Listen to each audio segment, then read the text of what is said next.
steps. Over the moon, over the sun, we will continue to take that step. Made it this far, we have to keep on. No one will stop us taking a step. Flying to that stop, singing our song. Sweep away the dust, taking a step. Over the moon, over the sun, we will continue to take that step. Over the moon, over the sun, we will continue to take that step. Higher heights, moving on, stepping on, taking that step. Keep on moving on, stepping up, taking that steps. We will continue to take that step. Over the moon, continue. We will continue to take that step. We're gonna have fun. We will continue to take that step. Feeling brand new, getting it done. We will continue to take that step. Taking a step. Taking that step. Taking a step.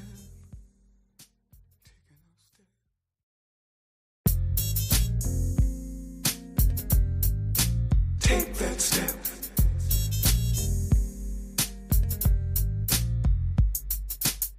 Over the hills, up the mountain, to the top, taking a step. No more spills from the fountain, we won't stop, taking a step. Over the moon, over the sun, we will continue to take that step. Over the moon, over the sun, we will continue to take that step. Made it this far, we have to keep on. No one will stop us, taking a step. Flying to that stop, singing our song. Sweep away the dust, taking a step. Over the moon, over the sun, we will continue to take that step. Over the moon, over the sun, we will continue to take that step. Higher heights, moving on, stepping on, taking that step. Keep on moving on, stepping up, taking that steps. We will continue to take that step. Over the moon, continue. We will continue to take that step. We're gonna have fun. We will continue to take that step. Feeling brand new, getting it done. We will continue to take that step. Taking a step. Taking that step. Taking a step.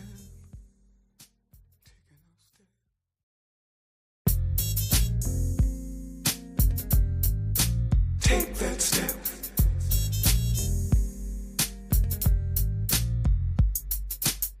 Over the hills, up the mountain, to the top, taking a step. No more spills from the fountain, we won't stop, taking a step. Over the moon, over the sun, we will continue to take that step. Over the moon, over the sun, we will continue to take that step.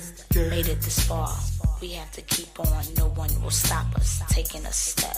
Flying to that stop, singing our song. Sweep away the dust, taking a step. Over the moon, over the sun, we will continue to take that step. Over the moon, over the sun, we will continue to take that step. Higher heights, moving on, stepping on, taking that step. Keep on moving on, stepping up, taking that steps. We will continue. All right. To take that step. Over the moon, continue. We will continue to take that step. We're gonna have fun. We will continue to take that step. Feeling brand new, getting it done. We will continue to Welcome. take that step. I know why you're here. Taking a step. Ready to take that step, right?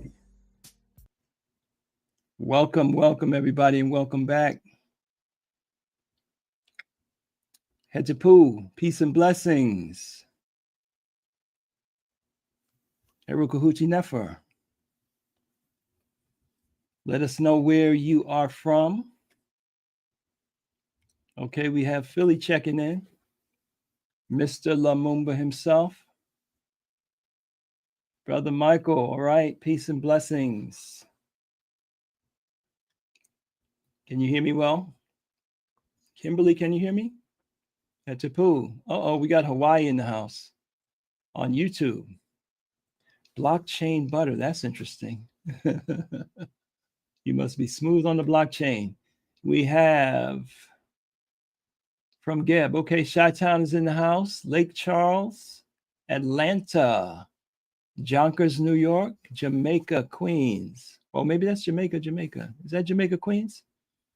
Akron, Ohio, San Francisco, Houston, Texas, South Kakalaki, Atlanta in the house, New Jersey, Joy and Happiness is in the house, Detroit, stepping up on Facebook, Granville, powerful name, Jacksonville, Las Vegas is not staying in Las Vegas, right? We got to spread this word. West Philly's in the house. Hanifa's in the house. All right. Louisiana. Azar, Linda, Rika, Georgia. Old school. Okay. Jamaica, the island is in the house. All right, brethren. Washington, D.C. Still rising strong. North Carolina. We have Richmond, Virginia. Augusta. Is that where Fred was from? Or Maceo? Tampa, Florida. Charlotte, North Carolina. Cotonou, Benin is in the house. Wow. Fort Washington, Maryland. I want to welcome all of you. I want to welcome you back. All right. It's a new day. It's a new cycle. Good to see you again. New York City is in the house. Kennesaw. I know where that is. Kennesaw. Durham, North Carolina is here. South Florida's in the house. All right. So let us know. Are you brand new? I think we have some brand new people here. We have over 1,400. We're pressing up on 1,500 in our Kamitic group guided meditation portal. If you're one of those brand new people, just arrived in Kamit, in New Kamit, let us know. Okay, Houston, Texas is here, right on. Cincinnati is here. Brooklyn, of course, is always present. And Mama Condi and John Henry Clarktown, excellent. That's right. Okay, blockchain butter is new, right on. Have you been into the portal? Did you do your Heru meditations? We got Secunda, South Africa in the house. Nkosina, welcome. First time, Meredith, welcome, Meredith. You're in our webinar room. I hope that means you got into our meditation portal.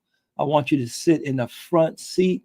It's a different meeting in the front seat, they say, right? You can take notes. No, you're not looking at the back of anybody's head. I know some of y'all are laughing with me, right? All right, we have Oakland, California is in the house. Yancey is here. Houston, Mount Vernon. Okay, who's new? Who's brand new? First time, Otavia. Otavia, welcome. We're excited to bring you into the light of Kamit tonight. What a great time to start Heru Khuti cycle. Yes, John Henry Clark, one of our beloved ancestors. Okay, Marcy Francis, I see you. Welcome. Bernice Brown is in the house. Heru Nefer, we have Cali, we have Brooklyn. Okay, I know there's more than 2 new people on here. We had about 100-something people join our portal in the last few days. So Carlos, okay, newcomers, yes, prepare for your life's destiny journey. Yes. And Detroit, Brother James. All right, I want to welcome everybody. And for those of us that are new, how many of you you went through the Heru cycle with us, and that was your first guided group Kamitic meditation? Put a 1 in the chat.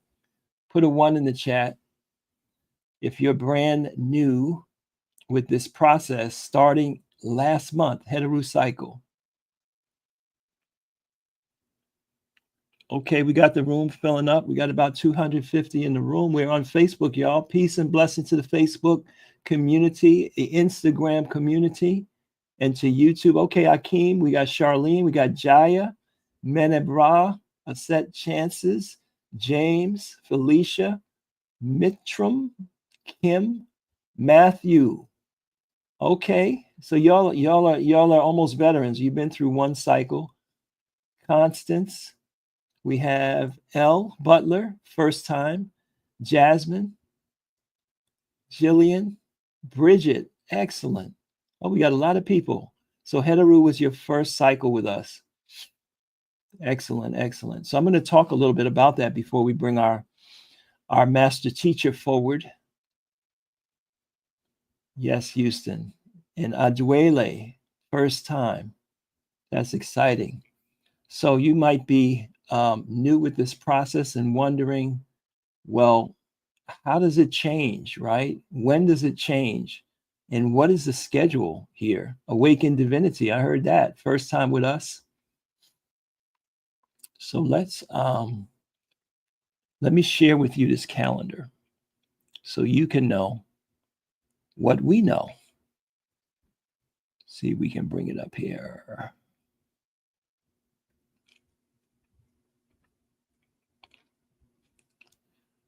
So under the guidance of Ra'u Nephra Men, who I'm going to introduce to you shortly, we have been fortunate for many years, for decades. One of his great accomplishments was the restoration of the ancient calendar, so we can know what we call the cycles of the Paut Neteru. The Paut Neteru are the divine faculties of the spirit, and they fluctuate. The energies, I should say, that support them, that are the base of them, fluctuate throughout the lunar periods of the year. So this is a calendar that we've been following, and we'll talk about how powerful this is. Let me just play this for you. The truth will be the light. The truth will be the light. New way is coming. It's gonna be paradise. Come on, choir.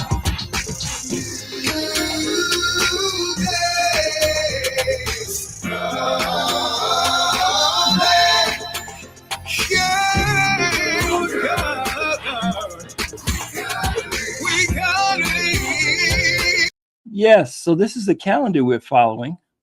And if we shoot back here, you can see February, March. Okay, so some of you joined us in April, and that was Heru cycle. It doesn't follow the commercial month or the Western calendar month as far as the days. So it's not like April 1st. It starts on the new moon, and it's kind of small here, but the new moon actually was the 27th of April, and that's when we transition into the Heru Khuti cycle. So that's what we're talking about tonight. We're going to introduce you to this aspect of your spirit, which you know, you've experienced. You understand the energy and the personality that is supported by this archangelic intelligence that we refer to as a neter in the Kamitic tradition. Other people say archangel or Risha. Some of you might be familiar with the Yoruba or other traditions. They say Ogun. We say Heru Khuti. We're talking basically about the same thing. We're talking about Sant Antonio for my Angoleros from Brazil, right? That God manifests itself through the various multiplicities of intelligence and forces. And these intelligences govern our success in life. That's what we're learning, right? So I just wanted to clarify that we are now moving into a new cycle, and all of you are going to have the benefit of being able to journey through this experience this month. This is the first of 3 sessions with us, and it is complimentary. It is free. We are offering this monthly service. We want you to get into it, to understand it, to benefit from it. And down the road, we will be asking you to contribute to participate. So that's the Kamitic calendar that you can purchase in your portal. I'll share that with you. We also have a journal. Let me just show this for you right quick. Take that step. Shows you the alignment between the astrological Over cycle the hills, and the up the Neteru. mountain, to the top, taking a step. No more spills from the fountain. We won't stop, taking a step. Take that step. Over the moon, over the sun, we will continue to take that step. Take that step. Over the moon, over the sun, we will continue to take that step. Made it this far, we have to keep on. No one will stop us, taking a step. Flying to that stop, singing our song, sweep away the dust, taking a step. Over the moon, over the sun, we will continue to take that step. Over the moon, over the sun, we will continue to take that step. Higher heights, moving on, stepping on, taking that step. Keep on moving on, stepping on, taking that steps. We will continue to take that step. Over the moon, Continue. we will continue to take that step. Take that step. We're gonna have fun. We will continue to take that step. Feeling brand new, getting it done. We will continue to take that step.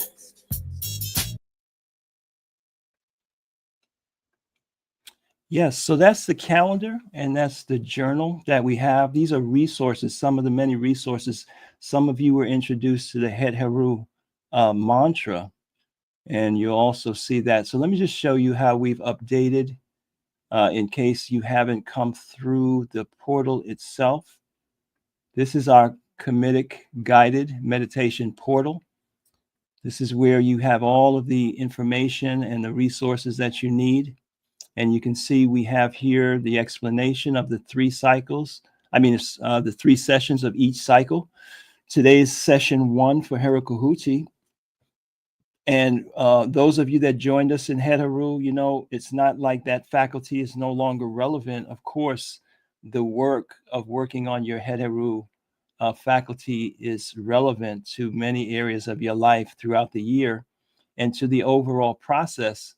So we have here that you can go back and you can hit this button and you can review. Okay, so here are the 3 session webinars in case you're new with us and you missed it. Here's the mantra still available for you and the guided meditation itself and that powerful session 3 Heru that we had with some powerful testimonials and experiences. Here's a button you can get your calendar and your journal.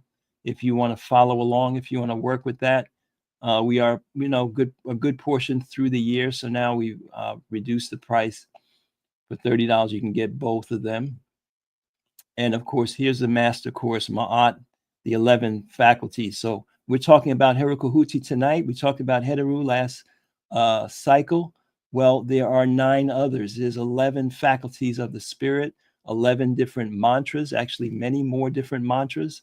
But you get the 11 basic mantras, or what we call Heka or Hekau in the Kamitic tradition.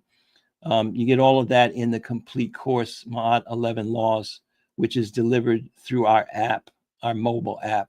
So you have the convenience of being able to do your meditations because, it takes practice. It takes regular practice. So all the Heru information is still here. If you came in later in the Heru cycle, and you were just getting your Heru on, you have work to do. Or some of you might even have a spiritual reading, and your spiritual reading might be Heru reading, right? So this is going to help you to implement the instructions of that reading for your success in whatever area you inquired about with the oracle. So that information is still there, available to you. All you have to do is come into the portal and hit the review button. But what's going to happen tonight? We're going to get into Khuti, and later this evening, we'll have the resource there for you to review. Those of you that are listening to the recording tonight, you can get in there and you can watch the full Khuti recording right here. This is your Kamitic guided meditation portal. And we have a special 90-day introduction. It is free. We want you to get in. We want you to taste it. And most importantly, you have to work it. You do that meditation every day, even if it's only 15 minutes, 20 minutes, you will know the difference. So now.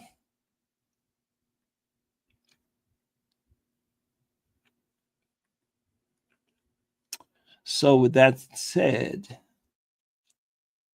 it's time for me to introduce the master teacher.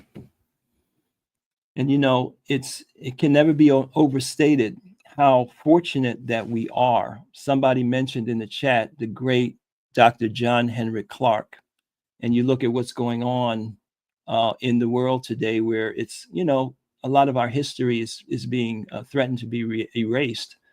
But what's also happened is a lot of the greats, a lot of the historical greats that have brought us the truth have transitioned. They've gone on to the ancestors. And we're talking about peers, you know, in the same cycle of bringing enlightenment and truth to the world as Ra'u Nefer Amen. We're talking about Dr. Yosef Ben Yekanin.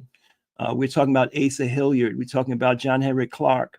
We're talking about even Runoko Rashidi. You know, these are people that made contribution to us restoring our African consciousness, our truth-centered consciousness, knowing about history.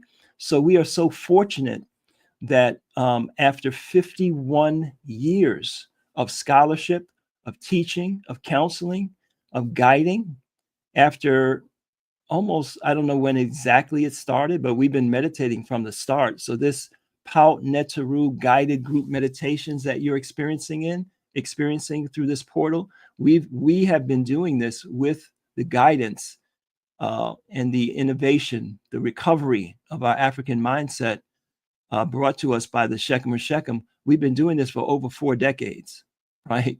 So just think about that.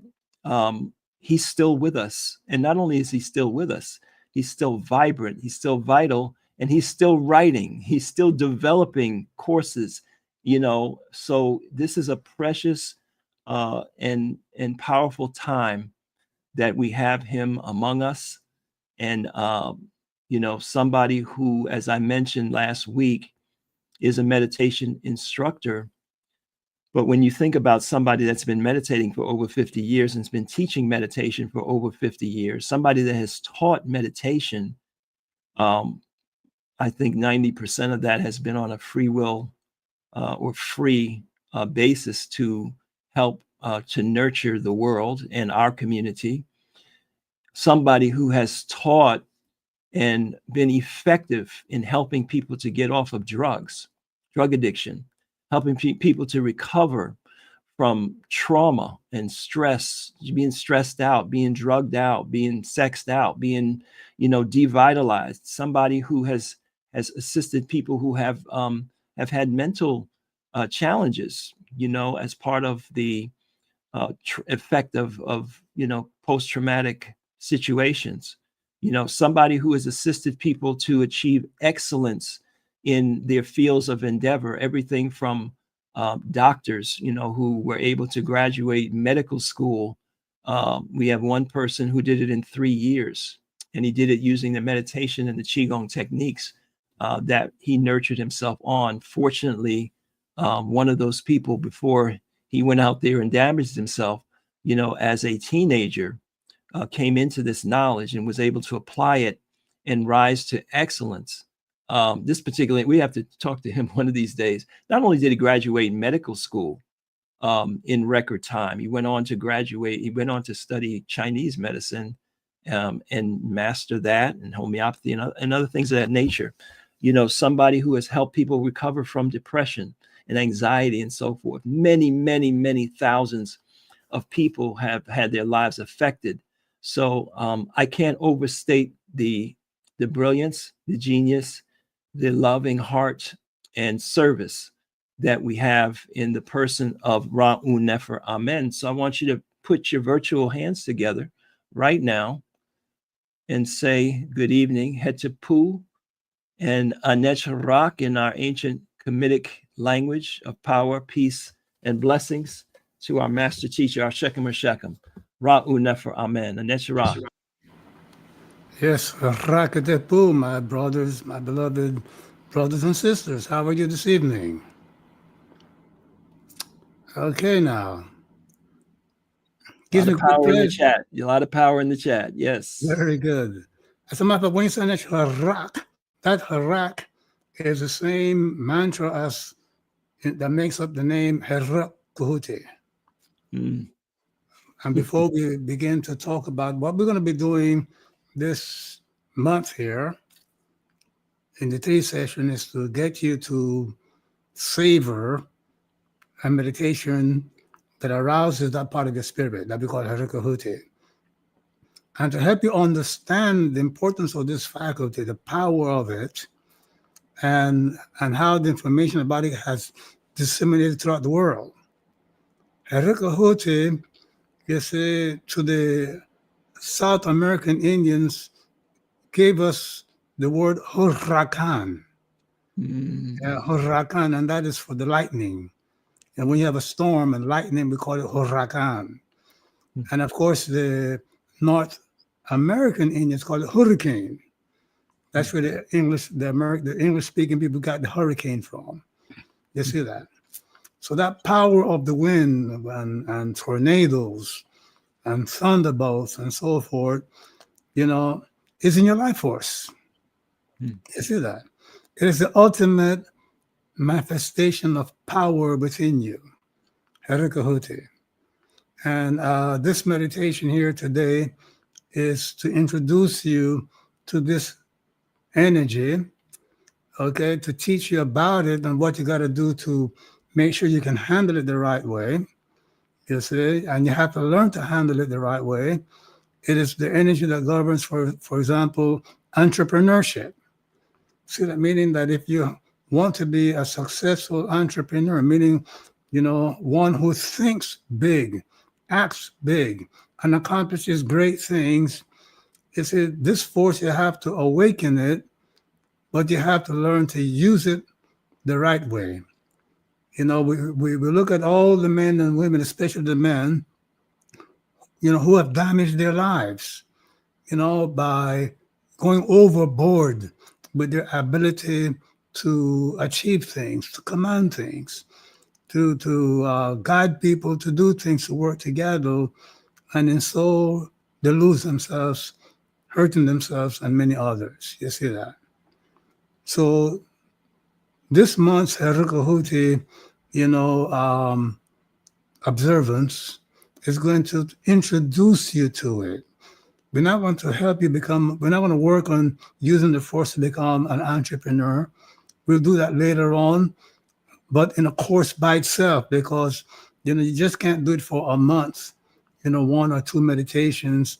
It's a lesson that might take, 9 to 12 to 18 months to really, get together. But you get a taste of it this month. You see that? So let us begin by understanding that, paying attention to the fact that we are born, okay, with, a set of behavioral responses that we call conditionings, emotional and sensual patterns of behavior that do good and do damage to our lives. They coexist. It's not like if you have the good one, you don't have the bad ones. They coexist, meaning that you can have a positive conditioning that makes you caring and affectionate, and at the same time, you can have a conditioning, that makes you, to some people, cruel while you're caring and loving to others.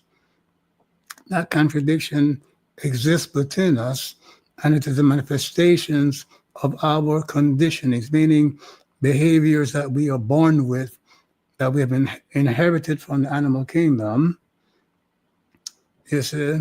But it's also the set of positive, behavioral responses that we have. You see that?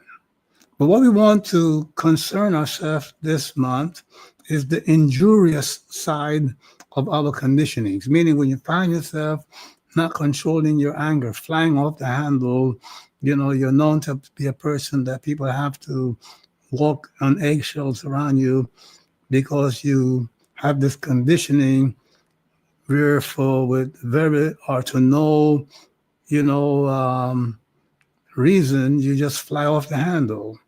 Or maybe it's a sensuality. You're good in many ways, but you have a sensuality with food or with sex, and so on, and ruin your life and ruin the life of others. So conditioning is the whole gamut of sensual and emotional responses that we have that, for the most part, they're dangerous. We eat the wrong things knowing better. We ill-treat people knowing better. We behave in an arrogant, hubris manner, knowing better. So these are forces that you fail to control. Because at their foundation, it is the source of the hurricane, the huracan within you. You see that? You see, just not when you explode with anger or with sensual passion, it manifests itself on different levels.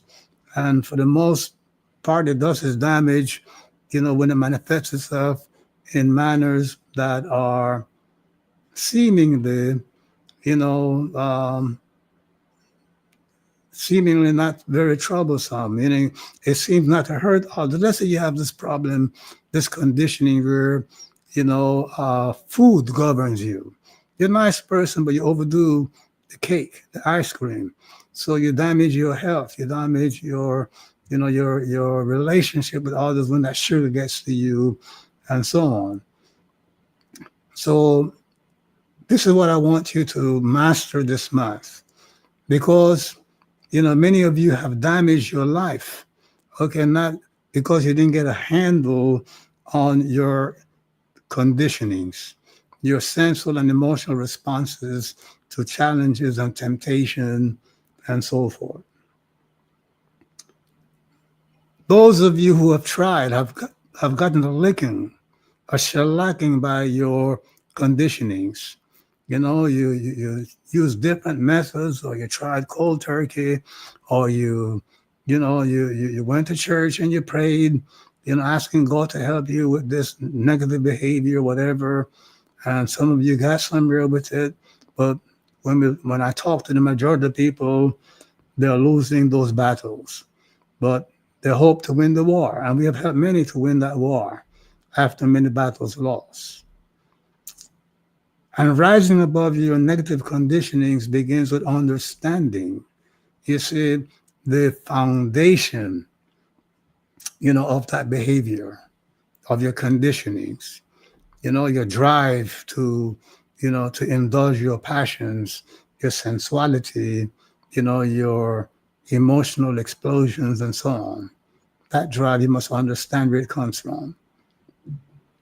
Go on the internet and you might find that what you need is some affirmations, because negative thinking is at the base of it.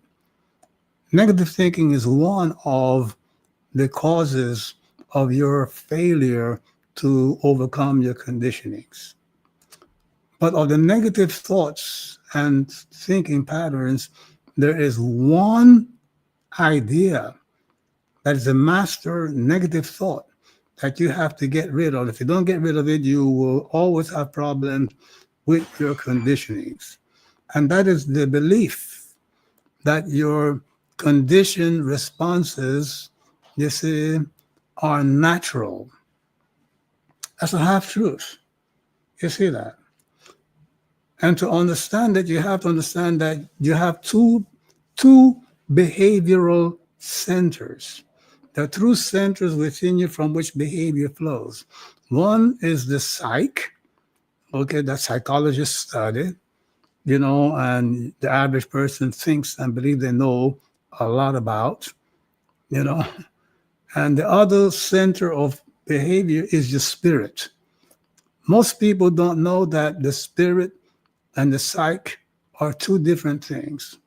The psyche is what we call the lower self, the lower identity. And the spirit is the higher self, the higher identity. The divine nature flows out from the spirit. The human nature flows out from the psyche. The psyche, is the repository of our, inheritance from the animal kingdom. That is why psychologists study animals to understand humans. You see that when they study animals and things of nature, let's say they want to see how humans are going to behave when they're put into a ghetto, they take, mice and put them in a ghetto-like condition to see how they respond and react to each other.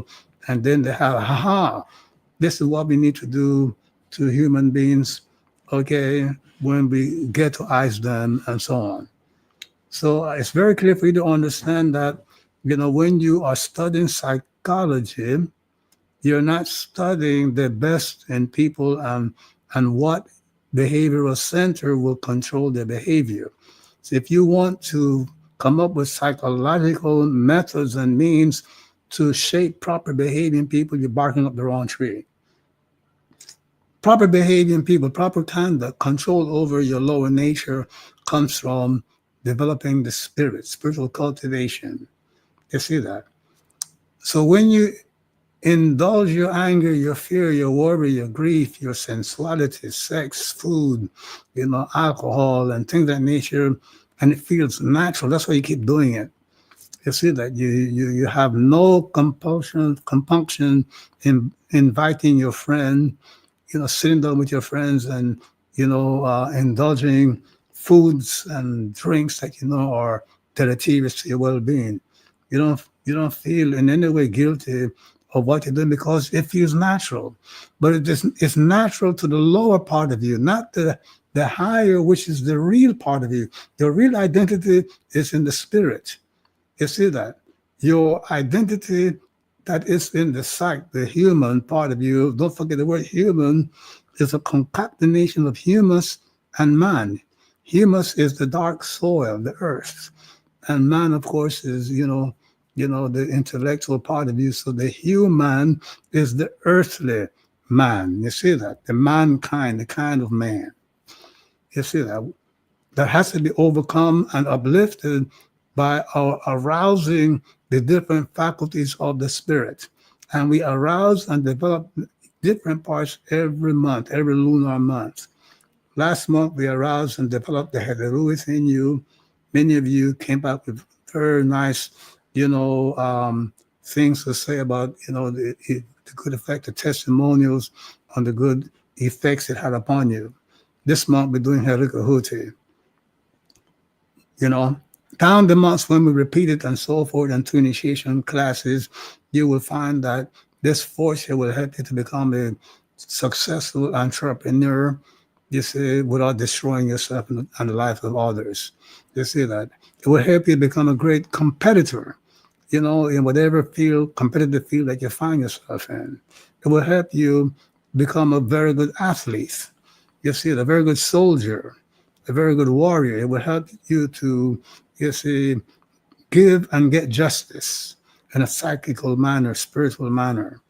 You see that? So, this month we are using this force here to overcome our negative conditionings. Why? Because once you move on to a higher study of Khuti, let's say to use it for entrepreneurship, you have to first get rid of the control that your conditionings have on you. You see that? All right? It's like going, to you join the army, and before they put you out into battle, they put you into training with live rounds, flying over your head, while you're in boot camp and so on. So, so this is like Heru, the boot camp here for us. You see that? So you have a problem overcoming your conditionings because it feels natural. You say, this feels natural. This is me. This is who I am. But the truth is nothing in the psyche is natural. That's the lower part of you. You see? Because when you consider the fact that you know, uncontrolled, uncontrolled indulgence of this faculty harms your health, your wellness, and nothing that is harmful to your well-being can be considered natural. You see that? Anger damages your health and your life. So does fear. You make the wrong decisions through anger and fear, worrying and grieving, and things of that nature. Damages your life. You see that? So it cannot be natural to you. That natural feeling is the lower part of you. You see that? So that's the negative thought, the prime negative thought that you must get rid of. This telling yourself it feels natural. Why should this be happening to me?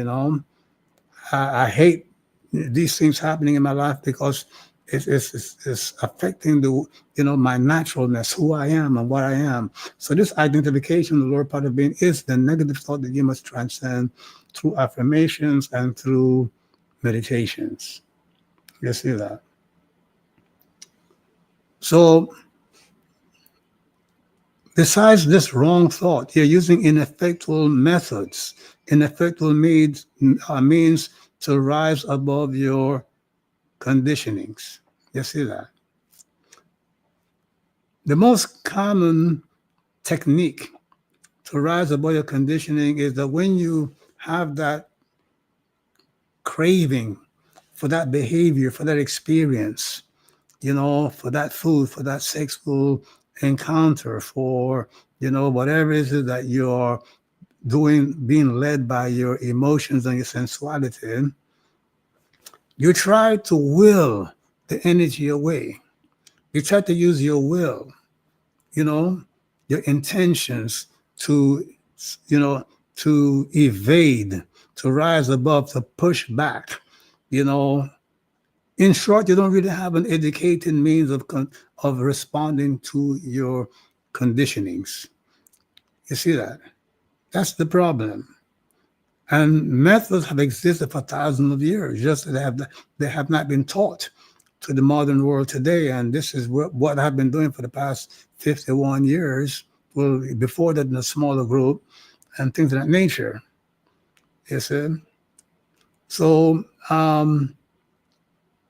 when you're feeling the pressure of an emotion, be it anger, the pressure to, to act, to give into that sensuality. When you're experiencing that pressure, that pull, that push, you see that? If you say, I want this, I like this, you're coupling the I, which belongs to the spirit, to the upper part of your being. You're coupling that I with the psyche, the human. You see that? Okay?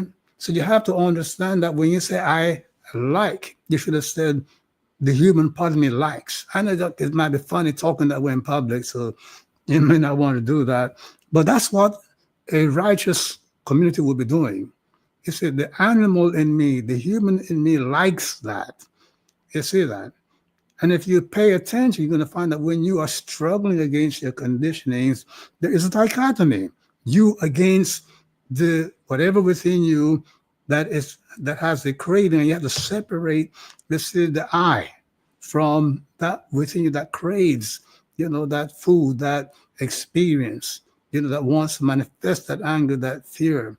You have to learn that even maybe in private, or at least in your thinking and your self-talk, stop coupling the word I, that letter I, with what is human and psychical within you, non-spiritual within you. That I goes with what is spiritual. I am a divine being. I am spiritual. You see that? I am peaceful by nature in the midst of all conditionings and, challenges. You see that? I am capable of loving all, being one with all. You see, the I goes with spiritual truths.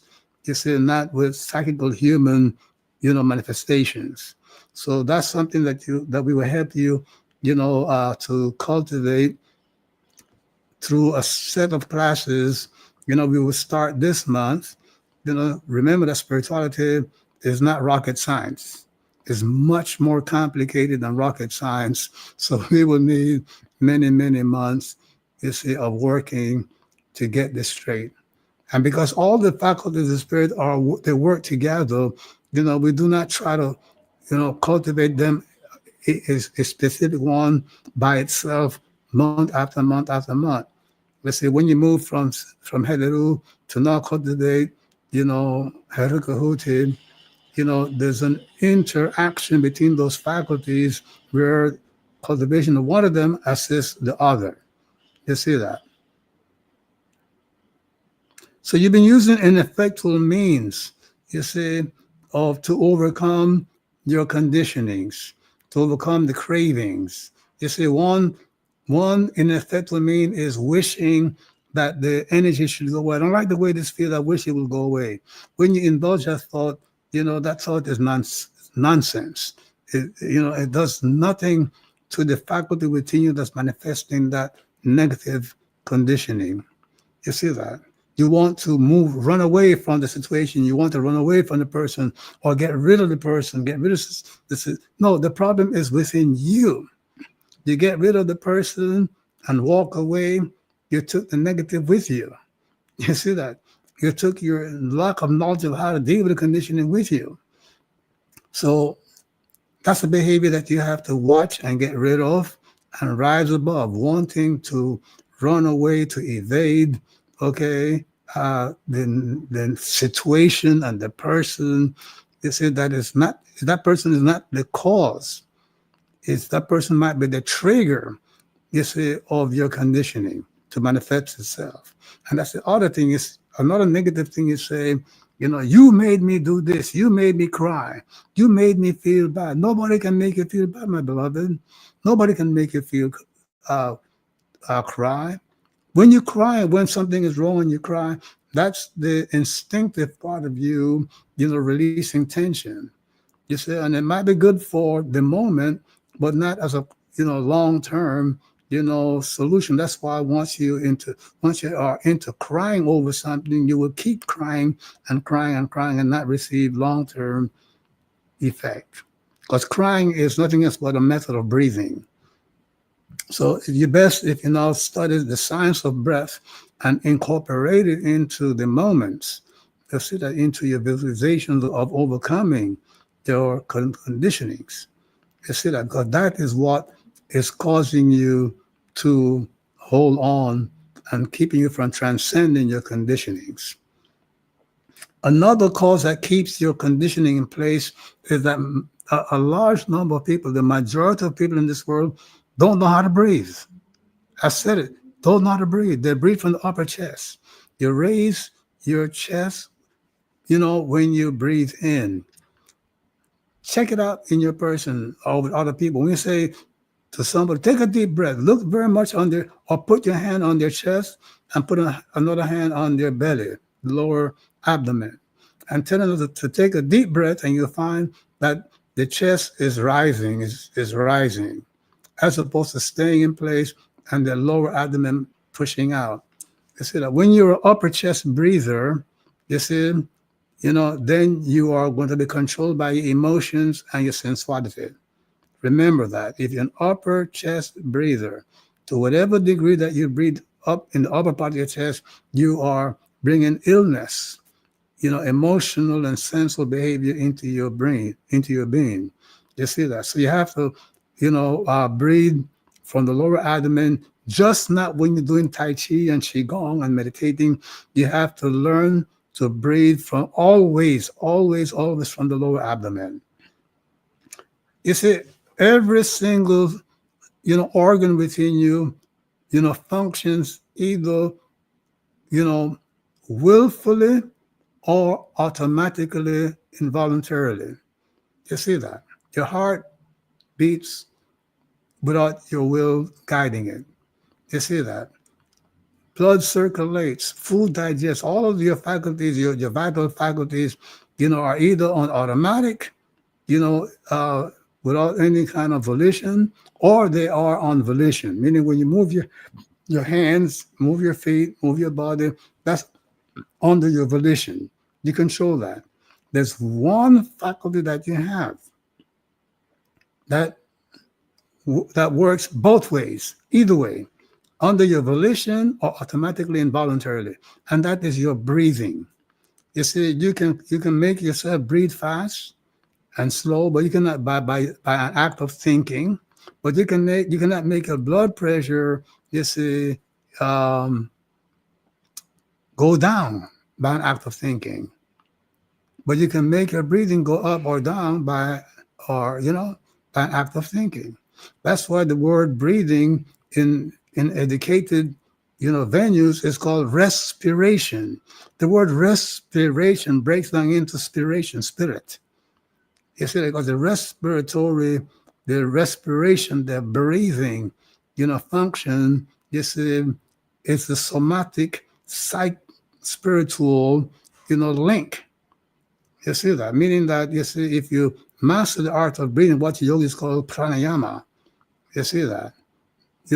Not just simply as some physical exercise that's taught on the internet, but when you study and practice pranayama from a yogic philosophy perspective, you see, you will find that it is the key to controlling your emotions and your sensuality and bringing forth. It's an adjunct, ancillary practice of bringing the spirit into arousal and function. So, but it's something you have to train yourself to always breathe from the lower abdomen, just not when you go doing an exercise in breathing. You see that? In other words, think of how ludicrous this is. To spend 30 minutes doing breath work, as people call it, and then spend 23 hours and 30 minutes breathing incorrectly. Doesn't make any sense. Teach your lower abdomen to breathe from your lower abdomen, to go out on the in-breath and to pull in on the out-breath. Out on the in-breath and out on the... It goes out on the in-breath and comes in on the out-breath. You can practice by putting your hand on your lower abdomen and breathing in as you're pushing out the lower abdomen. And then pull it in gently and let the air out. Push it out gently, let the air in. Pull it in gently, let the air out. Simple as that. But you have to do it every day, anytime you think about it, until it becomes your habit. Because as long as you are lifting the chest up on the in-breath and dropping it on the out-breath, which becomes pronounced if somebody says to you, take a deep breath, then you know why you're having a problem, with overcoming your conditioning, overcoming the human part of you. You see that? So the thing here is that, when you are breathing deeply from the lower abdomen, that area, the lower abdomen, below the lower abdomen, in Chinese, spiritual science, is called the dandian, the dandian. You see that? Okay, the tantian or dandian. You see that? The Japanese call it the hara, H-A-R-A, the hara. That's a mantra in itself, hara. You see? What is so powerful and potent about this? When you push the lower abdomen out gently, at less than a count of 4 or 8 breaths, 8 seconds, and then you pull it in gently at that count. Keep it rhythmic. Okay, don't do the yogic, breathe in for the count of, let's say 8, and hold the breath for 2, and then breathe out for 12 or 16. No, rhythmic. 4 seconds out, 4 seconds in, or 8 seconds out, 8 seconds in. Why? Because the brain and the body they are rhythmic machines. They follow, steady rhythm. Like in the music you dance to and the music you sing, it's a steady beat. You see that? And especially the heart, This is very tied into the lungs, the breathing apparatus, and you don't want to interfere with the heart, lung connection, the heart breathing connection, the heartbeat breathing rate connection. You want to keep that, in place. So that's why they said to you that if you're going to engage in, high sophisticated breathing techniques, do it with a teacher, a truly accomplished Tai Chi or Qigong teacher. You see that? Don't rent somebody off the internet claiming to be a master, whatever. You will know the master when you find one. You see that? So what you're going to learn, this month here, we're going to put together, and I'm going to send you, you're going to get a PDF tomorrow, with the description of the specific things you need to work on, to memorize and practice with, so that when you come next Thursday for the meditation, the Heru meditation, you know exactly, what to do during the meditation. I'm going to send you a meditation script. It will contain, directions for recalling certain situations and events that triggers, sensuality or emotionality. You're going to follow it up with an affirmation, to strengthen your identification with the spiritual part of you, to overcome your habit of identifying with the human part of you. You see that? Okay? You can say all the I can do so and so and that you want to, and you will not accomplish much as long as the I can do so and so, and the I am, I have good self-esteem. All of that will come to naught if you identify with the human part of you, because the human part of you is responsible for 1 million negative behavior. And you working on 1 or 2 or 10 affirmations, it's not going to cut the mustard. You have to go, they say you kill the snake by chopping off the head. You see that? Okay, not different little parts of the tail. So you're going to work with a meditation script that will contain, directions for you to have ready certain events, thoughts, and events, situations that triggers, the sensation of anger, fear, worry, grief, or, pleasure, indulgence, or whatever. And you're going to negate that emotion, that sensuality, with affirmation to strengthen your divine identity, followed now by, actually breathing correctly at that, in that meditation, and then using what the Hindus call the Astral, weapon. The Astral, weapon is a mantra. In the Hindu system, they say Pahat, P-H-A-T, 2 words, P-Hat, Pahat. And you say it in a manner that when you say Pahat, you find that your lower abdomen goes out, and tightens on the, on the hat. And then you keep it tightened and you pull it in gradually. You work with this breathing method whenever you're feeling, the temptations to indulge an emotion or sensual, energy. And you follow this breathing, perhaps with a mantra. By the way, in Egypt, they say hat. They don't use the P, just the hat. You see that? And when you go to the dictionary by Wallace Budge, the Egyptian dictionary by Wallace Budge says to you that, well, hat is one of the 2 words for the heart. The other one is ebb. 2 words for the heart. The other one is hat and one is ebb. But hat is not a word for the hat. Hat is a mantra. You see that what the Egyptian says dilates the heart, meaning that, it engages the vagus nerve. The tightening of the lower abdomen arouses the vagus nerve, which sends energy up to the waking, centers of the brain. It wakes you up. You see that? And it also quiets the hypersensitivity, of the heart, you see, by arousing the parasympathetic. You see that? And that quieting of the heart, you see, calms you down, gives you control over your energies so that you're not swamped by your conditionings. You see that? Okay. And in the Kamitic records, they speak of the quieting of the heart by arousing the vagus nerve, which they call the ched, you see, or the jed. You see, they call it I am. The initial says, I am dilated of heart. I am dilated of heart. My will, my ebb belongs to me. You see that's the recitation, and we will give that to you to put into your meditations as well, so that you can use some of the ancient prayers, and you know recitations and so on, affirmations.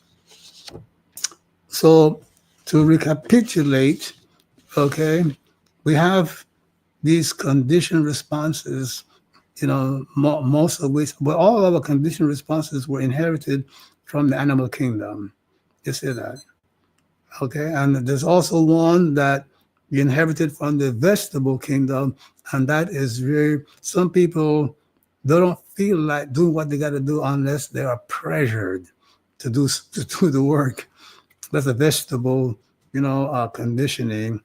So no, but if you are aroused to do the right thing, to take your business, it's because you're greedy, or you are, you have this, this passion, you see, that bulldozes through other people's lives and things of that nature. And then you have to learn to bring that Heru faculty under control. You see that? Even if all you accomplish this month is to quiet down, gain a handle over your conditioning, so that you no longer remain a slave to your anger, your fear, your worry, your grief, no longer a slave to your food cravings, your sensual cravings, which damages so many lives. Person has a good spouse, and the damage of a good marriage, because they have no control over the sensuality, over, their emotions, they abuse the spouse and the children or whatever have you. So this, of course, is more important to master than becoming an entrepreneur. Think about it. Some of you would rather become an entrepreneur than a peaceful, nourishing person. Think about it. But you will know that's your destiny to figure out. I'm just simply here to teach you the ropes and how to get there. So with that, I say to all of you, hang steady till you get the PDF tomorrow on how you're going to prepare for, the meditation. And we meditate next week. You see that? And then on the week after that, we will come together and take your testimonials. So with this, I say thank you for sharing this evening with me. And I will take questions and comments from you. All right. Thank you for that, Shechem.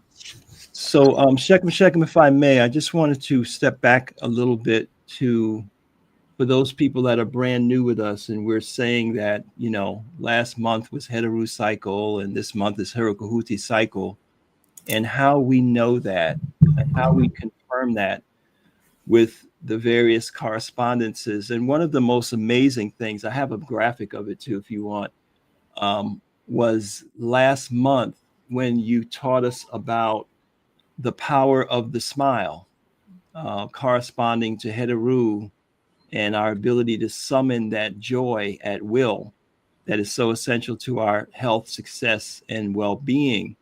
And there was an amazing event that took place in the Heru cycle. Can I share a photo of that? Sure. Please do.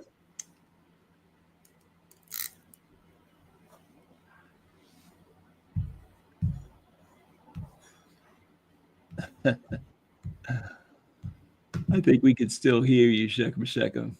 So we were doing the spiritual exercise of the smile, and this very unusual occurrence happened. And you pointed that out to us. Yeah, and they call it. I think they call it the smile moon, right? Something like that. Right. Yeah, you can see the mouth there and the two eyes. Right. So this planetary alignment phenomenon. Absolutely. Can't make that up. Right. And then we moved into the cycle of Heru Khuti, and I know we have a testimonial from somebody already about verifying the cycle. But on Monday evening, let me see if I can switch this up.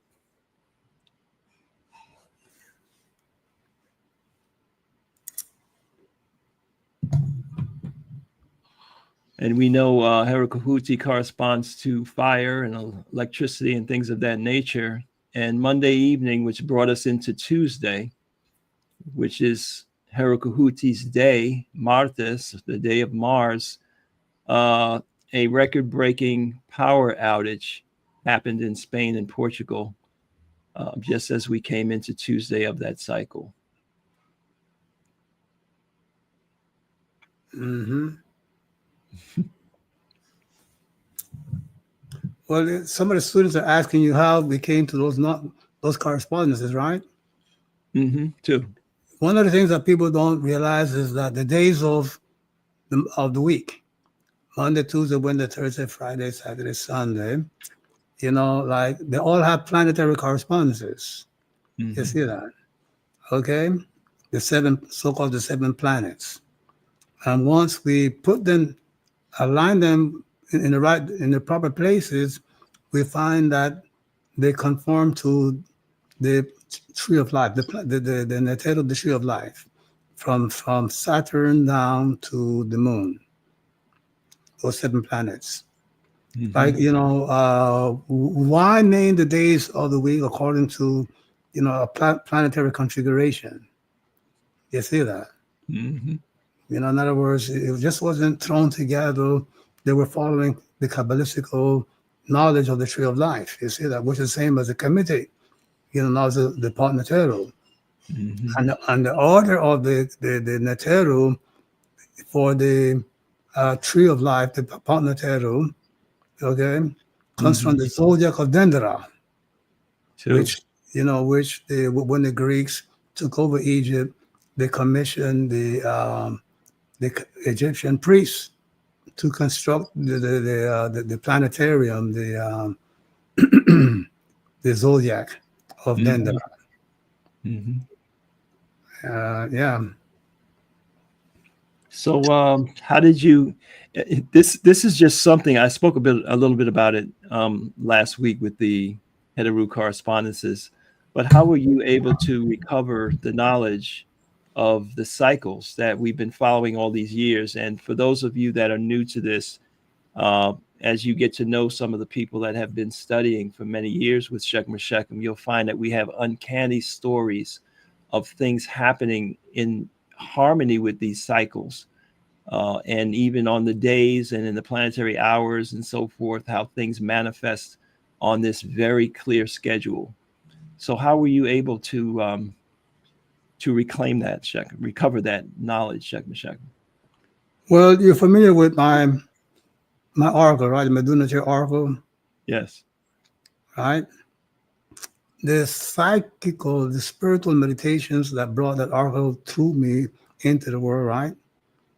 That portal has always remained open.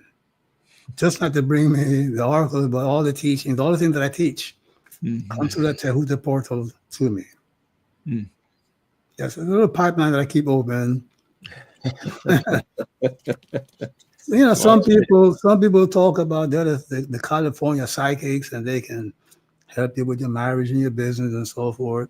There's a much higher function for spiritual receptivity.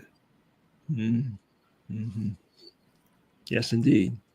And of course, that we have the union with God teaches people, if they do the work long enough, that course, it will also awaken that that function as well, and receive guidance directly from God. Yes, that's a powerful course. For those of you, again, that are new with us, just joining us, we have a number of courses published already. One of them is called Union with God, and it deals with the practical verification and application of the qualities of God that we all kind of accept, that God is omnipresent, that God is omniscient, and that God is omnipotent. And to my knowledge, I've never seen anything before this course that brings that understanding into a functional way of living for you to apply. So another very, very powerful course that came to us. Shechem, I did want to ask, on behalf of people that are new, if you could comment on the representation of this aspect of the spirit. I have a picture, if you'd like, I can put it up, or or not. But the representation of Heru, Khuti, Heru, and others with this animal head. You mean with the hawk head? Yes, yes. Well, the So hawk. should I put it up for people who? Oh, go ahead. Go ahead. Okay, let me just find it here.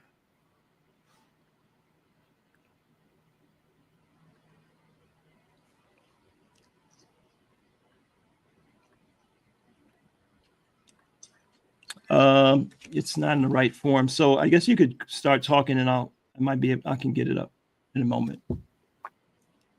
So with the hawk head, correct? Yes.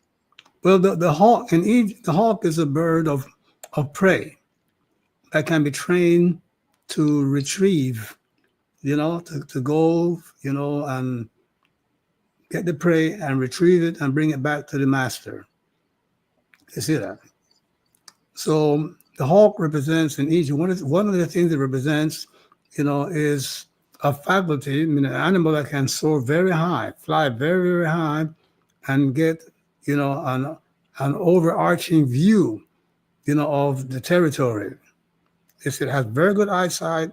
It's one of the highest flying birds, so that it can see, everything around as far as the eye can see, as far as the eye of a hawk can see, which is, I guess, 100 times more powerful than the human eye. And it will retrieve the prey and bring it back to the master, meaning that it is a cultivated, trained martial force. You see that? Okay? And seeing, eyesight is, symbolic, not symbolic, but it's the faculty, of through which the self, the divine self, functions. You see, we gather truth by perception. You see that? And the most perceptive faculty is the eyesight. So we have the eye not only in Heru, Khuti, and Sacred, but we also have the eye, but not not a Ujat form, in Auser.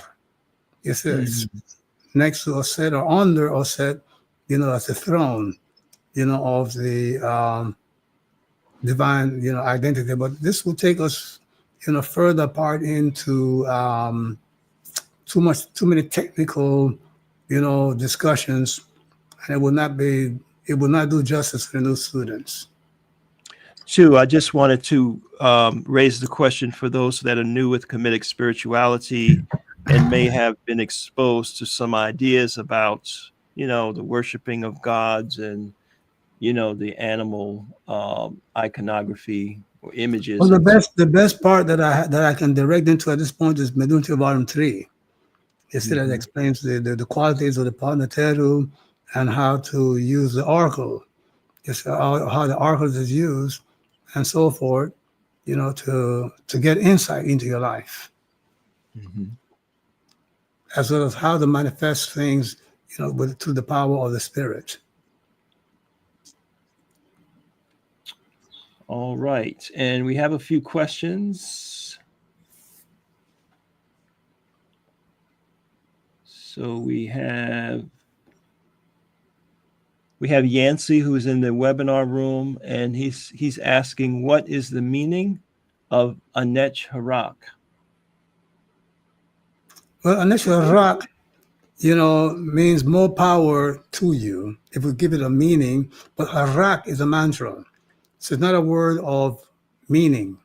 It's a word of power. When you say harak, you are, bringing forth a force from within you, okay, to share with the person that you are, directing that energy to. You see that?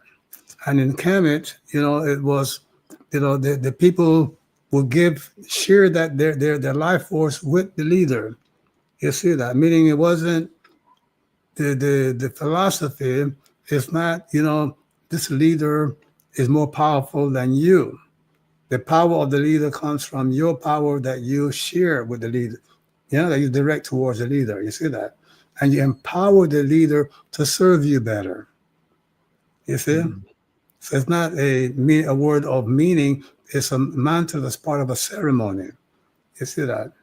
You say, the member of the society, the member of the nation, I and others, invoke the life force and share it with the leader so that the leader can become empowered to assist, me and the people, in our, work here on earth.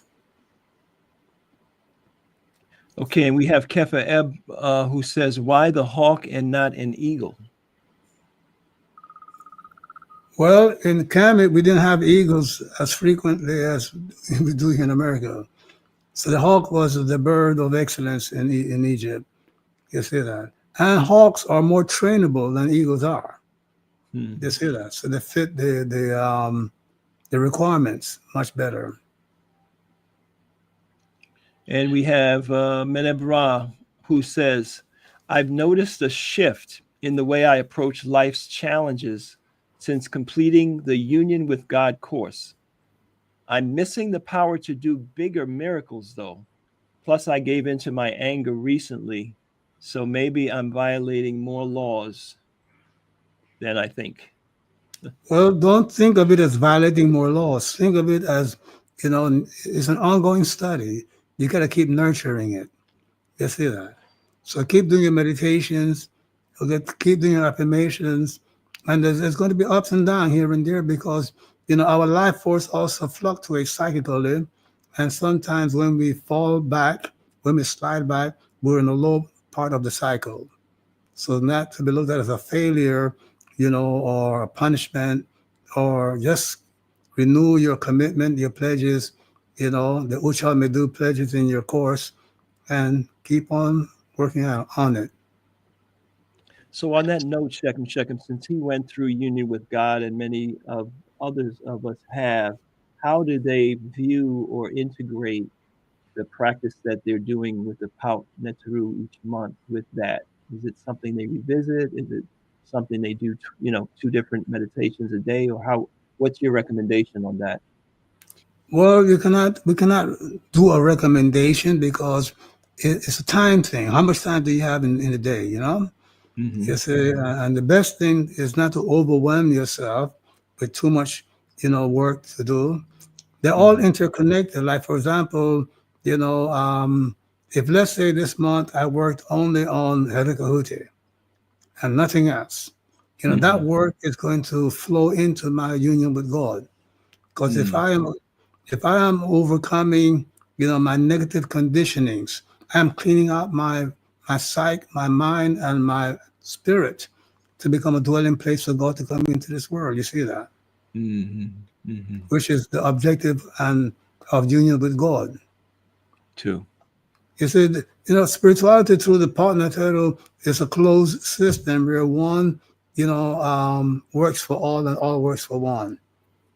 The thing is to be busy doing the work. Whatever the work in, it's going to overflow into all the other faculties in its own ways. And Audrey Franklin says, I would like to understand the use of correct ancient names for divinity. For example, Heru Khuti versus Heru Bedeti.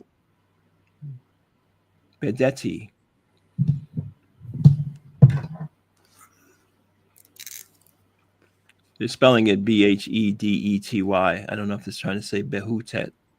I think she's trying to say Behuti. Behuti. Behutet. Mm-hmm. Yeah. Well, she wants to know she wants to understand the use of correct, ancient names. You see, now when we say Heru Huti, it's really a statement. Heru seated on the horizon. Mm. You see that? Horizon is what? Okay, horizon is a illusory point, right? But it can become the metaphor of eternity and infinity. Because you travel to the horizon and it keeps shifting. You never get to it. You see that. But you can see the horizon. So Heru Huti is not really a name, it's a statement.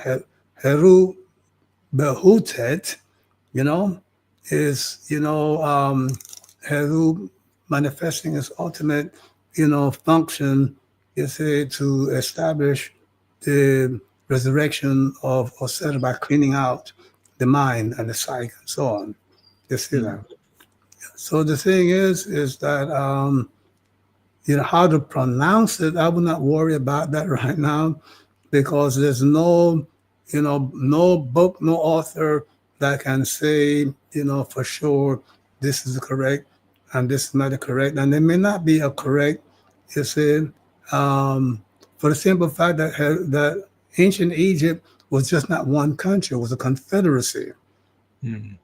You see, of many sub-Saharan nations that came together as part of that confederacy under the rulership of the pharaoh, you see, the Pharaoh, and the Queen Mother. Mm-hmm. You see that? Mm-hmm. So like in China, where, there are many different dialects of the Chinese language. Mm-hmm. So there were many and it survives, like for example, in Egypt today, the country today, people, the scholars refer to the darker skinned Egyptians, as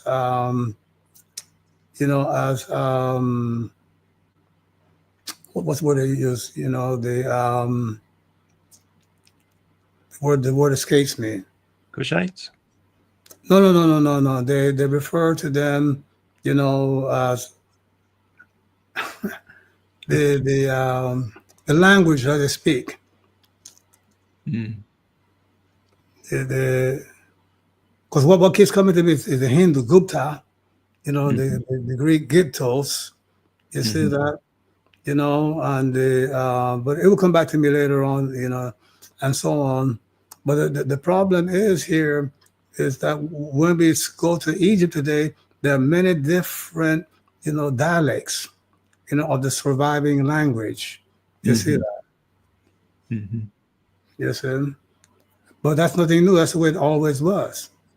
And you go to Spain today, for example, you have the Catalan language that's spoken, in certain parts of Spain and not in Madrid and so on. You see that?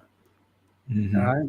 And it's, like here in America, the Southerners speak with a different intonation and, way of enunciating certain words and so forth than the Northerners. Right? The same thing in Ireland, Scottish people, English people, and so on. So there's no quote one correct way.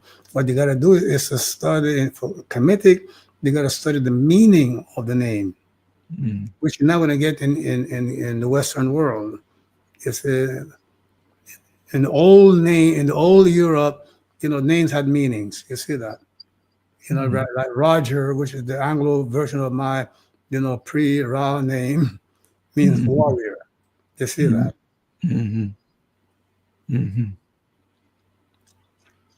Okay, so we have Brother Thomas from Pittsburgh, who is bringing up some interesting correspondences that he experienced. He's talking about Heru Khuti and the martial nature corresponding to the number 11. And this cycle in Pittsburgh, he says, was the biggest storm in recent history. 5,600, again, 5 and 6 is 11. Emergency, which is 911 calls. made in Allegheny County between 5 and 6 p.m. This was on Tuesday, April 29th, the beginning of the Heru Khuti cycle. Very interesting. 5 p.m. and 6 p.m. Yeah, well, those are correspondences. Those, you know, and the numerical correspondences to the Neteru.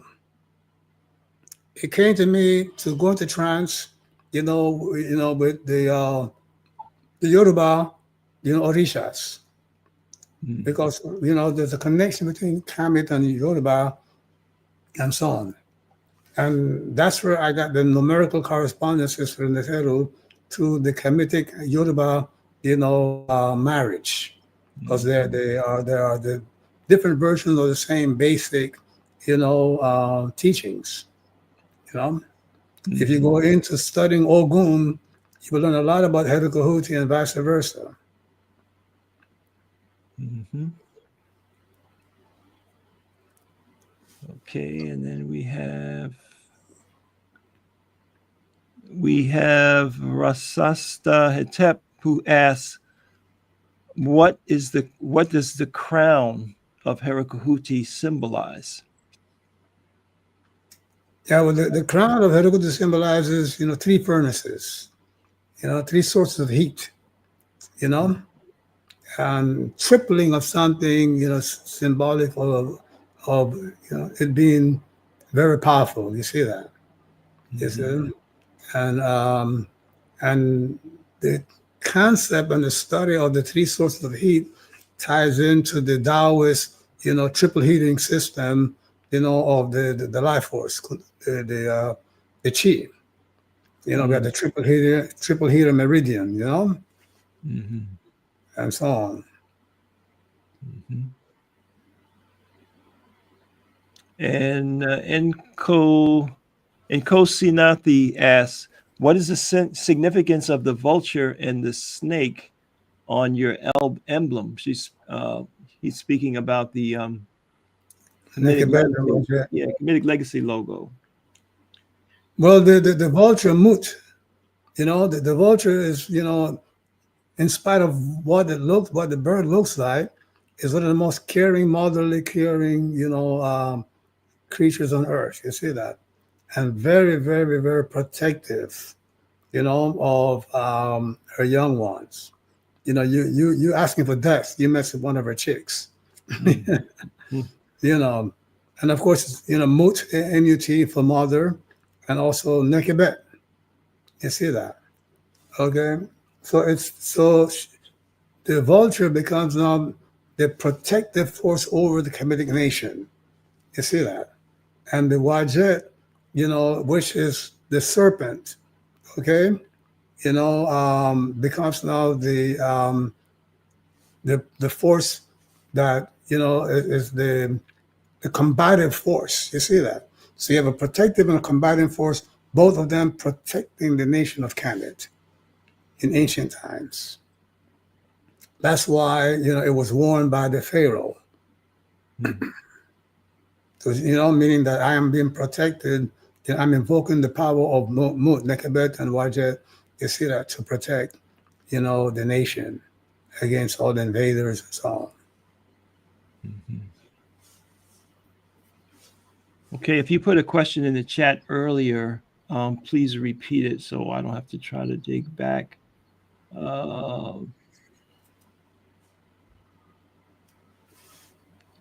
Barbara's with us. She says, years ago, my person was in a Heru Khuti meditation. And during the meditation, my person could feel my body soaring higher and higher until I became one with Tahuti.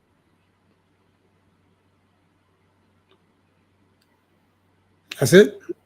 Yes. She's sharing an experience. Mm-hmm. Yeah, in other words, there's a lot of work done with those symbols, those hieroglyphs in Egypt and Napata and so on, over the thousands of years of culture. So these symbols, you see, have been embedded in the life force of the earth, the planet. And lots of people who are meditating can make contact with these electromagnetic, representation of these forces, and have tremendous experience. Maybe one day if I write my biography, I might, share a few of my experiments, my experiences, and so on. You with me? Mm-hmm. Okay, we have Yancy Beatty who says, is it possible for us to grow into learning how to seek the oracle ourselves through the study of volume 1? I have the oracle, but I do not try to even perform my own readings just because of a lack of understanding. Yes, I brought the oracle into manifestation back in 1985, and I made it public in 1900, 1990, I mean, right? Mm-hmm. And I've been working since then on a comprehensive presentation that will enable the public, at large, to use it with assistance from priests and priestesses. You see that? So it's taken me a good several decades to get this together. So pray for me that I live long enough and healthy enough to complete this work. It's not the kind of thing that you make up. It's the kind of thing that you receive dictation and guidance from above. That's why we say a Neteru. Yes, sir. Yes. Okay, we have Mitran who says, can I still manifest this practice married to a white woman? Seriously inquiring. There's no reason why you cannot manifest it married to a white person. Okay, there's no reason for that. It's the spirituality within the person that counts. White, black, Chinese, whatever. If the spiritual, and it will happen. Kisa Hetep just says, pure brilliance from our ancestors in response so far. We have Mark McDonald who asks, can we get the same results doing the meditations in the morning? This is a quiet time when I guess have time to concentrate on the meditation. There's a statement in one of the Jewish, the Old Testament, Bible, where it says, and the evening and the morning were the day, meaning that the day begins in the evening. Meaning you meditate at night. Last thing you do is meditate at night, on your objective and awaken the powers, and take that into your dreams. So your dreams are elaborate. Your dreams elaborate, they digest, they metabolize, they extract essence and so forth out of your meditations. The day, your experiences of the day are assimilated, extracted, and worked on at night while you're sleeping. So it is best for you to, meditate last thing before you go to bed. You see that? Okay, when you wake up, what you want to do is to wake up the brain with the Surya Namaskars, system that I, with the mantras that go with them, that one of my students is working on right now. We've been written a couple of weeks, about 2 weeks or so, if not sooner, Mm-hmm. So, yes, that's the best thing. Meditate at night, wake the brain up in the morning, and then the brain will benefit from the insight that was generated and created while you were sleeping. There's a statement, not a statement, but there's a knowledge that the world's greatest, achievements were created by people who, they had something they had to solve, and they took it into sleep and woke up with answers. That's the thing. You see that? Yes. On that note, Shekim, some people find the Heru Khuti work, especially the mantra, very exciting or awakening. Is there any problem with doing that meditation at night before you go to sleep? No problem. Mm-hmm. No problem. So for the person who asked, where do you get the recording? I put the link up again. You probably came directly into the webinar instead of coming through our portal right now, which is a complimentary site where you can get the recordings, and also the instructions that Sheikh Masheka mentioned will be posted in your portal. The recording tonight and the instructions will come later on. Okay, and then we have Brother Bo Akerele, who says, I didn't complete my Heru meditation. Can I still do it in Heru Khuti cycle along with the Heru Khuti meditations? Just make them completely separate the meditations. You see that? Just keep them separate. Mm-hmm. And then we have, let's see. I'm not sure what you mean there, Andre. You can restate that for me, please. And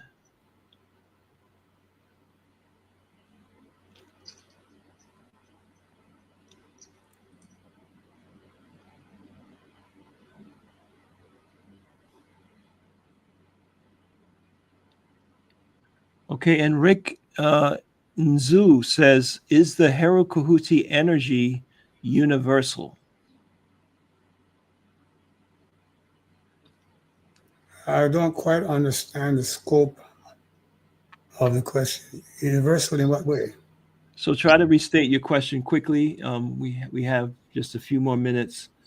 And then we have Taryn, who says, what should you do if you're not sure what to focus on when doing your Heru Khuti meditation?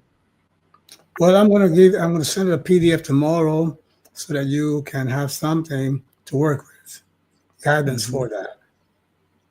And then with that guidance and meditation next week, you will know what to do from there on. And we have a related question, perhaps you're going to answer as well. This is L. Butler, who says, throughout this meditation practices, there are many physical things I am connected to, rather it be family obligation, community work, coaching, mentoring, career, etc. I often sense my energy going out into these areas, which makes the meditations a bit more complex. Would you have any recommendations for this? For example, while going through the meditation practices, should I detach from certain things while doing spiritual work? Well, he didn't specify what kind of things he should detach from. And my answer would be, the meditation is to help you, have better relationship with family, better performance for the things you have to do.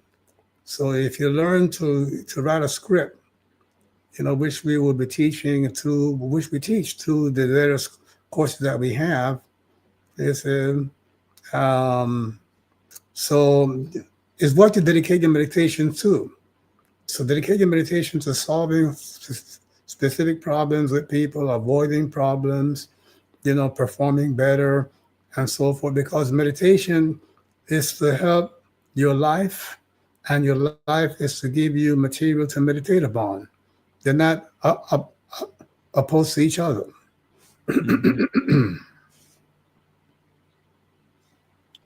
And Kisa Hetep just wants to say that although she's been studying with us since the 90s, these webinars like this are so refreshing. We have Welcome Audrey. back. Yes. We have Audrey who says, what are your thoughts of Akan cultures? I guess she's saying, I'm from that background and learned of the divinities, and she names them here. I probably not pronounced. Nate, Ben Nejed, Ka, Kite, Kira, and so on. These are my daily practices along with the Mott 11 course. So I guess she's asking about the the coexistence or integration or compatibility or incompatibility of the Akan culture with what we're learning. Absolutely no problems. You see that? For example, in the Akan tradition, the deities, and I don't like that word deity, that's a Western concept. It's these faculties of the divine spirit that we connect with, they're called the Obosum in the Akan tradition. And the Brafa Tigre would be the Akan counterpart of Heru Khuti. You see that? You see? So, so you will find no contradictions. You see that? When we go through the Akan proverbs, we find that they are all in harmony with the ethics surrounding the 11 laws of the spirit, and the different ethical teachings of the Kamitic sages.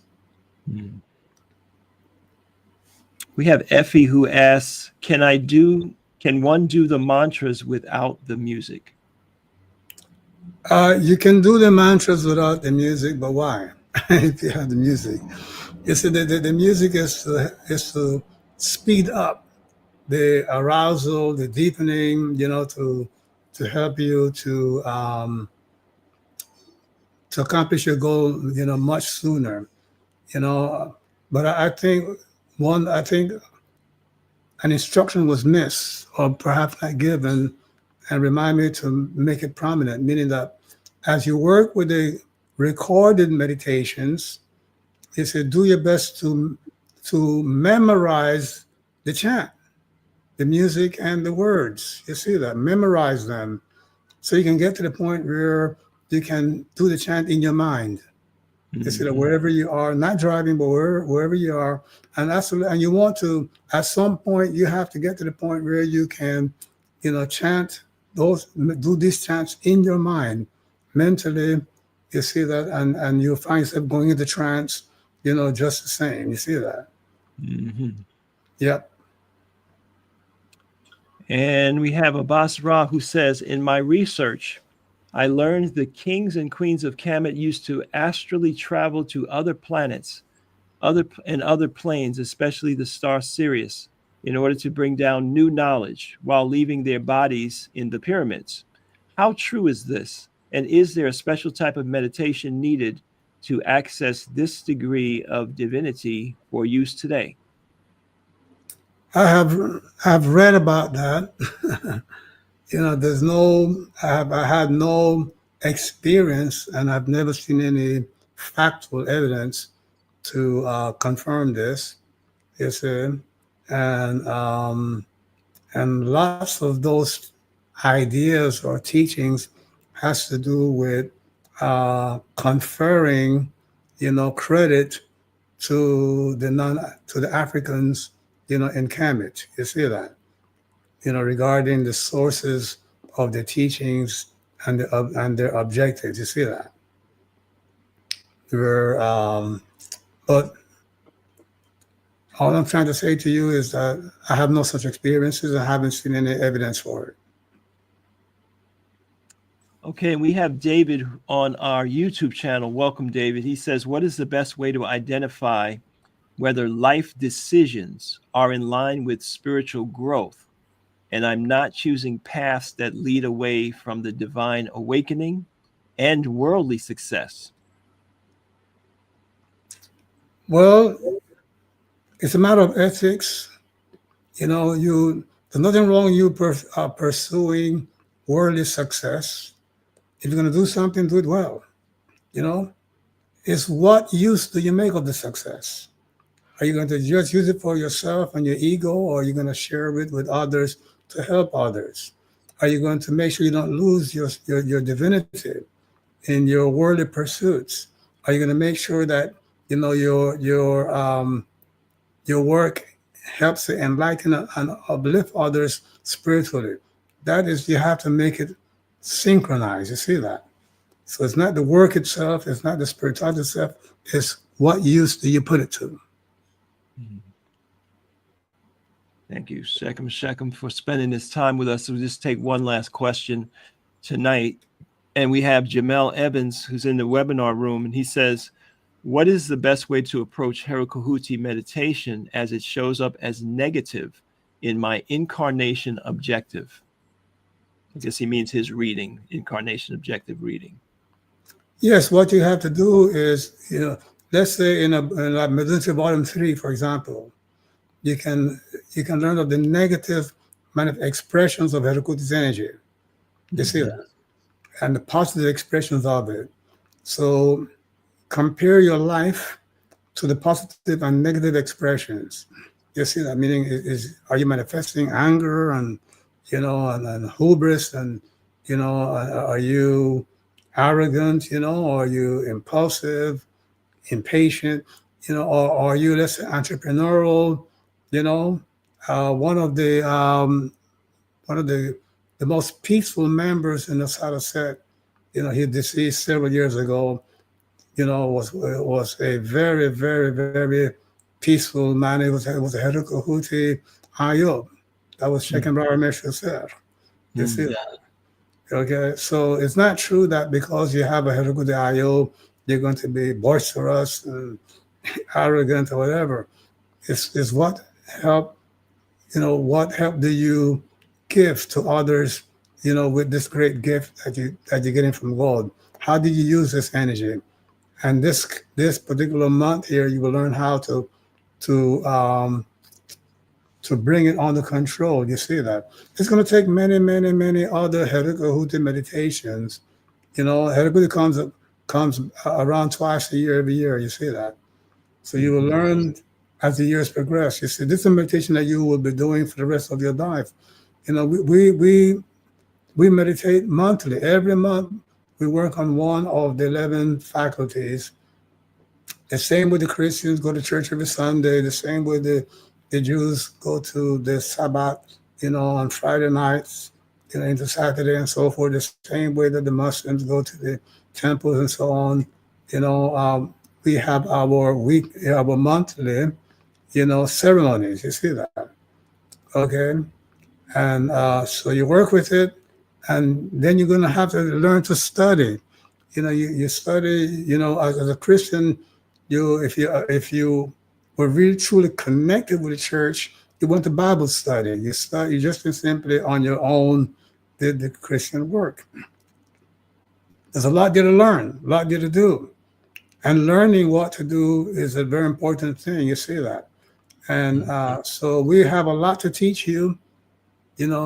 Make yourself present, and we will help you to find the answers to these questions. More important, help you find your destiny. This is what you really came here to earth to give to mankind. And Shekim, on behalf of others, I did want to ask one question for you to address. We know that Heru Khuti relates to justice. Heru Khuti relates to protection, in a sense. And a lot of people in today's world are very concerned about danger, about the crime and different things of that nature. How will this meditation, or will the meditations that we do this cycle help people to continue to be safe and protected? Well, first of all the meditations that we're doing, just like Heru Khuti, yeah? All of the parts of the spirits are here to help you achieve a good life. You see that? Okay, to help you, to have a safe life, a successful life, a well life. There's no guarantee to anyone that you have a life that's going to be free of calamity and challenges, and disasters and so on. The goal is to live each and every life to its fullest. And that is what working with the spirits, the Neteru, will help you to achieve, to do the best with your life each and every day. You cannot go through life seeking for a guarantee that you will be here 500 years from now, still looking young and so on. You see, it's how you live your life.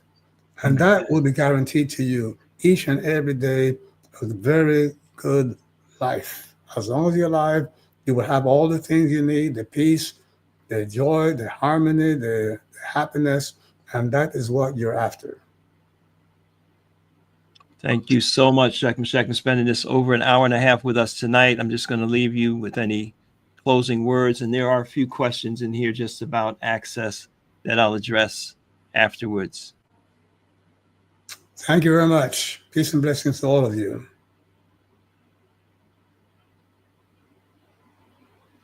Necharak, peace and power, vitality and strength. Shekim Shekim Ra'u Neframen. And I say, put hands together. I'm sending my energy to all of you, on this webinar here, Harak Hotep. All right. I want to thank everybody for being with us tonight. We have almost 400 people in our webinar, and we have a number of people on our YouTube channels, Instagram, Facebook. We do these webinars, these lives twice a month. It's the first session of the cycle. That's what we just had. And then the third sessions, 3 sessions a month. The third session will also be available. The second session is the meditation itself, and we'll be on Zoom. So you can join us by going to the portal. It is free. For the first 90 days, we had the Heru cycle that you could access. That information is still there. Here is the address. If you're brand new with us, you just found out about us, put this into your browser and you can register for free, and you can go in and get the recordings. Let me just show those of you that popped in here a little late. Not late, you came after we started. Let's just show you again what we're talking about. So this is our guided meditation portal. And here it explains the program. We have 3 sessions. We just completed session 1 for the Heru Khuti cycle. And we'll be having a Heru Khuti live guided meditation next Thursday at 8 o'clock. And then that would be followed by the recap and testimonials question and answer session. If you need to review the Heru, you just click this button right here, and you have access to the 3 sessions that took place in the Heru cycle. There's a nice downloadable workbook there. Some of you might have a Heru reading already, right? This is very helpful to you. The mantra that's used for Heru, the guided meditation track that was produced. So you can get that information right there. If you need a calendar or journal, you can click here and get that. If you want to get all 11 mantras, we have that in the Ma'at 11 Laws course. And it also goes over how to write your meditation script. There's a section there on breathing. And by the way, when you order the Ma'at, you also get the Zazen track. So when Shekim Shekim was speaking about the power of correct breathing and the process of us, retraining ourselves to breathe in an empowering way so that we can defeat, the conditioned reactions of stress. This Zazen is a very powerful technique that you'll learn. Once you master that, you'll take it with you everywhere and affect the way that you move throughout your day in regards to your breath and the triggers of the stress response. So you get that when you order the Ma'at 11 Laws, or you can also get that individually and the Heru mantra. So all of those resources are here for you in the portal. You'll notice there's a button there. So we'll always have whatever the session is. There'll always be a link inside the portal for you to jump on, so you don't have to worry about finding the emails or whatever. If it's in your email box and buried somewhere, just log into your portal and you'll be able to click to get into the session. It's 3 Thursdays a month. So this was the first Thursday. Next Thursday, which I believe would be the 8th, we will be having the actual meditation. So you want to make sure you check back into this portal so you can get the preparatory information that will be posted, so you can start your meditations, your preparations, and you'll be ready to go for next Thursday at 8 p.m. Eastern. Those of you not in this time zone or perhaps working, we welcome you. There will always be recordings that you can access as well. All righty. And for those of you that asked about the books and about the mantras with volume 6 and all that, we have some amazing, very powerful announcements to make in that regards. Make sure you join us next Thursday. But as we move through the Heru Khuti month, you're going to be pleasantly surprised with what we've been working on and what we will be rolling out. So again, thank you all. Have a great evening and meditate. Do your meditation at the pool. Peace and blessings.